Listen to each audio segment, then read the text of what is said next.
पनवेल महापालिका निवडणुकीच्या पार्श्वभूमीवर महाविकास आघाडीला दिवसेंदिवस धक्के बसत असून विशेषतः शेतकरी कामगार पक्षाची अवस्था बिकट होत चालली आहे। याचाच प्रत्यय आज पुन्हा आला असून काळुंद्रे गावातील शेका पक्ष आणि शिवसेनेच्या सक्रिय कार्यकर्त्यांनी भाजपमध्ये जाहीर प्रवेश केला आहे।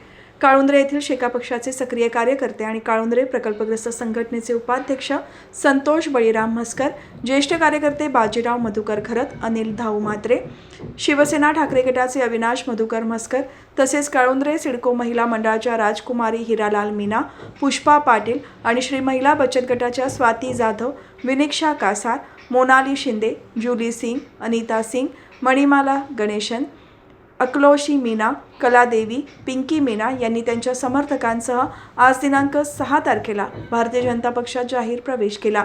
हा प्रवेश कार्यसम्राट आमदार प्रशांत ठाकूर यांच्या हस्ते पार पडला। यावेळी नगरसेवक अजय बहिरा, माजी नगरसेवक प्रभाकर बहिरा, सुनील बहिरा, प्रभाग 20 अध्यक्ष रघुनाथ बहिरा, ज्येष्ठ कार्यकर्ते शंकर म्हात्रे, काळुंद्रे गाव अध्यक्ष बाळाराम चिखलेकर, बूथ अध्यक्ष विशाल म्हस्कर, नरेश खरत, सचिन चिखलेकर, ज्येष्ठ कार्यकर्ता कल्पना पाटील, प्रभाग 20 युवा अध्यक्ष विकास म्हस्कर, सतीश पाटील यांच्यासह मान्यवर उपस्थित होते। काळुंद्रे गाव प्रभाग क्रमांक 20 मध्ये येत असून या प्रभागातून अजय बहिरा आणि प्रियांका कानपिळे हे 2 उमेदवार बिनविरोध विजयी झाले आहेत। उर्वरित एका जागेसाठी भाजप महायुतीच्या उमेदवार श्वेता बहिरा निवडणूक लढवत असून या पक्षप्रवेशाचा त्यांना निश्चितच लाभ होणार असल्याचे बोलले जात आहे।